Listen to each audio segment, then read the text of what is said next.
raadiyoonii Dirree Shaggar. Raadiyoonii Dirree Shaggar. Raadiyoonii Dirree Shaggar.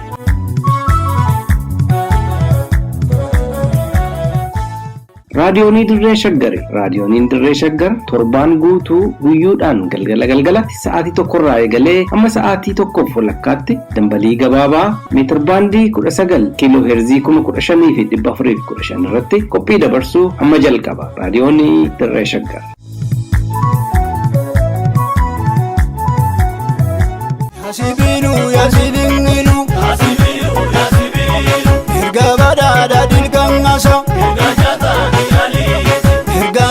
Sawagingiti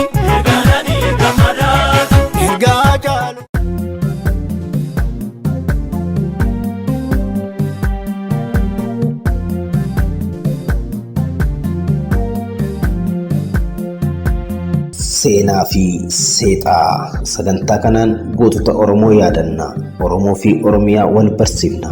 Akkasumas saboota Impaayera Itoophiyaa keessa jiran ilaalchisee buleeyyii fi hayyoota irraa kan odeeffanne, kitaabota seenaa irraa kan dubbisne, akkasumas ragaa burqaalee qorannoo irraa arganne qindeessinee waltajjii irratti isiniif dhiyeessina. Seenaa fi seexaa.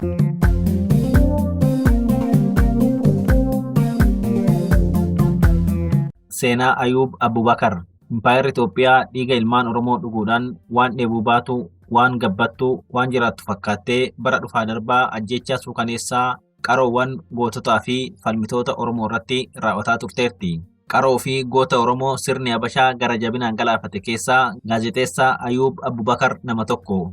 Ajjeechaa Ayuub Abubakar garuu kan adda godhu sirni bittaa Abisiiniyaa biyya ofiitii alatti biyya ambaatti bitamtoota itti bobbaasee ajjeechisuu isaati. Biyyi Afrikaa tokko daangaa ceetee bitamaa bobbaastee gaazexeessaa ajjeechisee kan aga yoonatti seenarratti galmaa'ee jiraate Impaayera Itoophiyaa kan gita bittaa Habashaatiin gaggeeffamu qofa. Impaayerattiin gaazexeessaa sabboonaa ta'e biraa Abubakar Muusas ajjeefteerti. Ifatti mooraa qabsoo Oromootti makamuu baattus mooraa biraa keessa wayita turtetti quuqama Oromummaa kan qabdu, muuziqaa afaan Oromoo guddisuu keessatti shoora guddaa kan taphatte Shawaalun Mangistus ajjeeseera. Oromoo homaa hojjechuu baatus hogbarruu Amaariffaatiif bu'aa daangaa hin qabne kan gumaache gaazexeessaa Baayiluu Girmaa kan dargiin ajjeesee dhalootaan Oromoodha. Kan ajjeechaa gaazexeessaa Ayuub Abubakar adda godhu gaazexeessaa dura Afrikaatti ajjeefame sanaa kan biyya ambaatti ajjeefame ta'uusaati.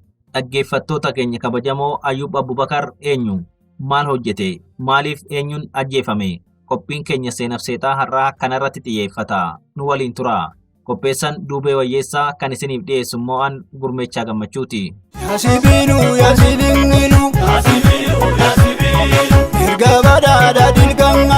Ayuub Abubakar abbaasaa obbo Abubakar Muhammadii fi haadhasaa aadde Ardoo Adamirraa bara 1941tti godina Harargee Lixaa magaalaa Cirootti dhalate.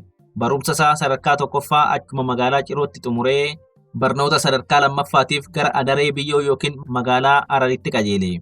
Ayuub bara sirni nafxanyaa ijoolleen Oromoo akka barnootaan arganne ittisu keessatti namoota barachuuf carraa argatan kan qubaan lakkaa'aman keessaa nama tokko ture. Ayuub barnoota qalamaatiin alatti nama ispoortii akka malee jaallatu ture. Ayuub hoggaa Cirootti barataa ture. Barnoota qalamaatiinis barnoota ispoortiitiinis ijoollee Amaaraa caalee argamuunsaa jarreen isa barsiisanis ta'ee ijoollee inni waliin baratu biratti hinaaffaa cimaa uume. Kanaaf guddinarraa isa gufachiisuuf mala qopheessanii Abubakarii fi Ibrahim Ahimad Alii Amaara fixaa jedhanii dubbataniiru jechuun himata yakkaa irratti dhiyeessan. Himata cubbuu kanaanis adabni hidhaa itti murtaa'ee hidhaa ji'a 4 booda dargaggoonni lamaanuu hidhaadhaa ba'an. Kana booda Ayuub gara Adaree Biyyootti qajeelee barnoota isaa kan itti fufe. Wayita Hararitti barataa turetti dameewwan ispoortii adda addaatiin dorgommiiwwan sadarkaa mana barnootaa, sadarkaa magaalaa fi biyyoolessaatti adeemsifaman irratti hirmaatee qabxiiwwan gaggaarii akka galmeessise himama. Kanumarraa ka'uun bara 1959tti dorgommii atileetiksii biyyaalessaa Finfinnee irratti adeemsifame irratti aangoolee argaman keessaa tokko Birgaadeer Jeneraal Mangistuu Nawaay kan bara sana waraana eegduu mooticha Haayile Sillaasee kan Kibir Zabanyaa jedhamu hoogganu ture. Mangistuu Nawaay gurbaa logaa qaamni isaa guutuu bifti isaa miidhagaa fi si'aayina qabu kana caluma jedhee gadhiisuun barbaanne. naannawa dorgomtoonni Hararii dhufan makiinaa isaatiin ijaajjee ganama tokko otoo Ayuub qumxaa fi tiishartii isaatiin dubbii jechaa jiru konkolaataa dhaabee mee asarreedi gurbaa jedheen. Hoggaa Ayuub isa bira ga'uu konkolaatatti ol galchee inni eenyu akka ta'e itti himee ati maaliif na biratti mindooftee hin hojjenne jedhee isa gaafate. Ayuubichis carraa argame kanatti gammadee jeneraalicha biratti mindeeffamee hojjechuuf eeyyamame. Maddeen tokko tokko Ayuub kan hojii siif agarra jedhee otoo inni Finfinneetti ganama fiigicha shaakaluu hordofanii kan shiraan kiyyootti galchuuf yaalan miseensota tikaa mootummaa Haayila Sillaaseeti jedhu. Kanaafis akka ragaatti kan dhiyeessan yakka wayita inni cirootti barataa ture Amaara fixa jedhe jedhamee irratti dhiyaate jedhu. Garuu biyyaa ba'uu Ayuub boodarra yoo ilaallu Birgaadir Jeneraal Mangistuu Nawaay Ayuub akka ofitti dhiyeessee ture irra caalaa kan mirkaneesse ta'ee mul'ata. Egaa Birgaadir Jeneraal Mangistuu Nawaay erga itti haasa'ees Ayuub gurbaa amantaan irratti gatamu si'aa tasgabbaa fi qaxalee dhiyeenyatti isa gargaaruu danda'u hubatee kutaa dhiyeenyatti aruu fi guddisuuf isaaf ta'utti ramade.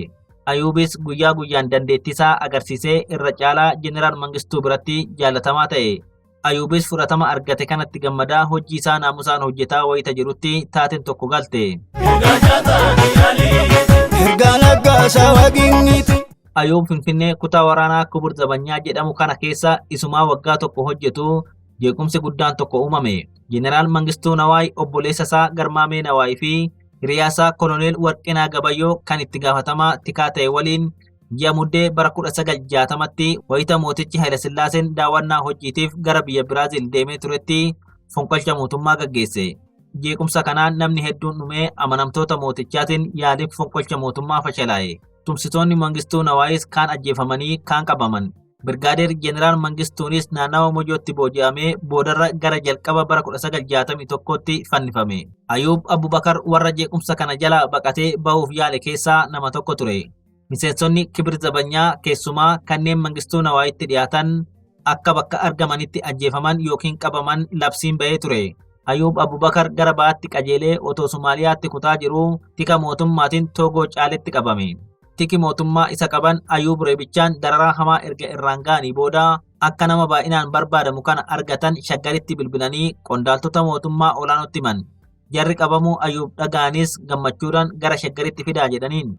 Kanneen isa qaban harkasaa duubatti hidhanii otoo baaburaan isa fidaa jiranuu naannawa Kooraa jedhamutti harka diinatti du'uu mannaa jedhee Ayuub otuma harkasaa duubatti hidhamee jiruu baabura fiigaa jirurraa of darbate. Jarri isa qaban akkasaa of darbatanii isa deebisuuf hin dandeenye. Baaburichis fiigaa jira. Gammachuun isaanii abjuu jalaa taate. Ayuub of darbachuu isaatiin qaamni isaa miidhamus nama ispoortii ta'uunsaa isa gargaareera. Akkuma hidhametti daggala keessa labee intala adeera isaatii kan Maariyaam Yuusuf jedhamtu bira dhaqqabe. Maariyaamis haga Ayuub qaama isaa ciccirame fayyutti lafa jala isa dhoksitee erga fayyee booda wayyaa madrasaa isa fakkeessu itti uwwistee nama gara biyya Somaaliyaatti isa dabarsu barbaaddee karaa isa buuste. Ayuubis madrasaa fakkaatee eenyummaa isaa dhoksee adeemsa yeroo dheeraa booda Moqaadishoo gale. Ayuub Moqaadishoo seenee otoon turiin hooggantoota Somaaliyaatiin wal bare. Hoggaan Somaaliyaa reefu bilisummaa ishii gonfattee mootummaa of dandeesse ta'utti jirti ture. Haa ta'u malee mootummaa Haayila Sillaasee waliin hariiroo gaariin qaban turan. Lafti Somaaliyaa Itoophiyaa keessatti citee hafeera jedhanii waan yaadaniif mootummaan Haayila Sillaasee akka jigu fedhii qabu ture. Kanaaf immoo uummata biyya keessaa irratti kakaasuun barbaachisaa akka ta'e hubataniiru. Kanaaf tooftan tokko miidiyaatti gargaaramuu akka ta'e hubatan. Haala kanaan sagantaa raadiyoonii afaan Amaaraa fi afaan Oromootiin jalqaban. Bara 1962tti sagantaan afaan Amaaraa daqiiqaa 10 fi sagantaan afaan Oromoo ammoo daqiiqaa 5 akka tamsa'u godhan. Sagantaa afaan Oromoo kan jalqabe egaa Ayuub Abubakar ture. Aangawoonni Somaaliyaa Abubakar akka kan isaan eeganii ol mootummaa Haayila Sillaasee tamsaasa daqiiqaa 5tiin qofa shororkeesse kan hubatan eega mootummaan Itoophiyaa tamsaasni kun akka cufamu jaarsummaa itti ergatanii booda ture. Ayuub sagantaa dabarsuun mootummaan Haayila Sillaasee hagam akka yakkamaa ta'e mootichi aangoo kan qabate dabaa fi shiraan sobaan akka ta'e inni biyya Afrikaa ta'e sanyiin koo warra Ayuub irraa madda jedhee akka bonu akka Afrikaa tuffatu akka uummata biyya isaatii gabrummaa hamaa keessatti bitaa jiru guyyaa guyyaan dhugaa jiru gad baasee uummata Oromootti himuu jalqabe. Akka Abdii Huseen Baayidoon waa'illee Ayuub kan lubbuun jiruu fi kan biyya Ameerikaa magaalaa Minisootaa jiru himutti uummanni sagantaa kana jaalachuurraa kan ka'e guyyaa guyyaan xalayaa jabaadhaa ergaa ture. Oromoonni dammaqanis kan akka Sheek Rashid Muhammad faa bifa adda addaatiin qophii afaan Oromootti hirmaatu turan. Jaarsummaan Haayila Sillaaseen sagantaa afaan Oromoo Moqaadishoo irraa cufsiisuuf baafate hin milkoofne. Mootichi jaarsummaa akkasiitiin afaan Oromoo biyya Masir Kaayiroo irraa bara 1954tti tamsa'uu eegalee ture akka cufsiisee seenaniin hima. Haa ta'u malee warri Somaaliyaa tole hin jenneen. Cufaayyuu qophiin Ayuub hagam akka jara madeesse arganii gammadanii jabaadhu jedhaniin. Akka gaazixeessaa Abdii Huseen jedhutti Ayuub wayita sana reefu dargaggeessa ganna 20 keessa jiru ture. Mootummaan Somaaliyaa hojii isaatti gammadee baajeta ramadee sagantaaleen lamaanuu kan afaan Amaaraas kan afaan Oromoos ministeera odeeffannoo Somaaliyaa jalatti akka hammatamu godhe. Kan sirna Hayila Sillaasee akka malee laalesse garuu kan afaan Amaararra sagantaa afaan Oromoo kan Ayuub Abubakar dabarsu ture. Sababni isaas kan Ayuub dabarsu dhugaa Oromooti. Dhugaa Oromoo dubbachuun ammoo sirna Habashaa dhufaa darbaa maraacha. Akka gaazixeessaa Abdii Huseen waa'illi Ayuub himutti geerarsi sirbi dhaamsi Ayuub dabarsu marti kan uummata Oromoo kakaasuu fi dammaqsu ture. Uummanni mana isaa taa'ee raadiyoonii Moqaadishoo yoo dhaggeeffate basaastonni mootummaa waan hooggantoota mootummaatti himaniif uummanni ooyiruu keessa dhokatee yookaan gara daggalaatti deemee dhaggeeffata ture. Sirboota bara sana raadiyoonii Moqaadishootiin sirbaman keessaa bilisummaan aannanii nama beeku dhugaa kan bilisummaan beekne ofirra taa'ee mugaa dachii keessan magnoo keessan kan irra taa'u adawwii keessanii yaa obbolaayan keenya ka'aa lolaa bilisummaa keessanii gadoon gaafa tiruun andaraafaa cinaachatti baatii ciniisitti taatii kan jedhufaa dhageessisu ture. Nama kutaa afaan Amaaraa hojjetu keessaa namichi Getaachoo Gaarradoo jedhamu akkuma Ayuub mootummaa irratti uummata akkaan kakaasuuf kan hojjetu ta'ulleen keessi isaa Ayuubiif jibba akka qabu himama. Getaachoon mootummaa Hayila Sillaasee kan kiyya jedhee kan amanu yoo ta'u, Ayuub garuu mootummaa uummata kiyya koloneeffate jedhee amana. Kanaafuu Ayuub waan ergama itti kenname ala jiru dabarsaa jira jedhee aanga'oota mootummaa Somaaliyaatti himee hiisise. Haa ta'u malee qorannoo godhameen akka Ayuub qulqullaa'u ta'ee mirkanaa'ee hojiittis deebi'e. Ayuub himachuunis akka milkoofne kan hubate mootummaan Hayila Sillaasee Ayuub dhabamsiisuuf tooftaa biraatti dhimma ba'uu filate. Maallaqa guddaa dhangalaasuudhaan namichi biyya Saa'udiin tokko itti dhiyaatee akka isa basaasu godhe.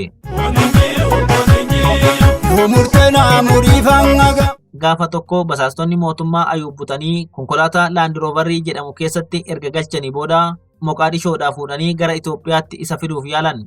Haa ta'u malee Ayuub qaamaan beekamneen butamuunsaa aanga'oota mootummaa Somaaliyaa biratti ennasuu gabaafame. Jarris magaalaa Moqaadishoo irraa daandii ba'u mara cufanii eegumsa jabeessan.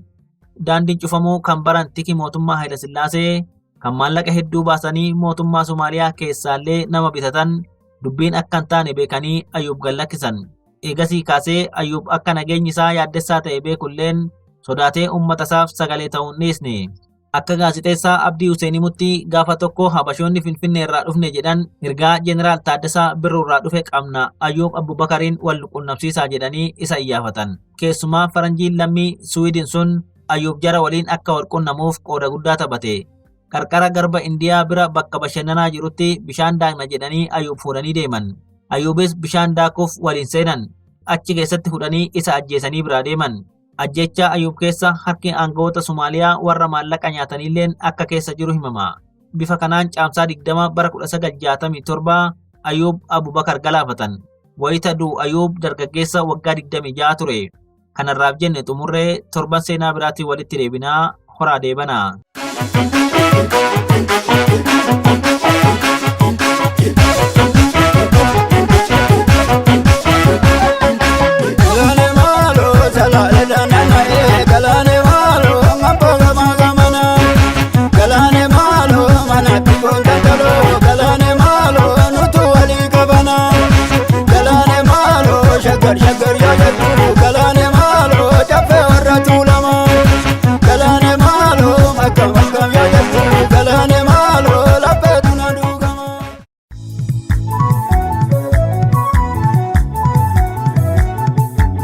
raadiyoonii Dirree Shaggar. raadiyoonii Dirree Shaggar. raadiyoonii Dirree Shaggar.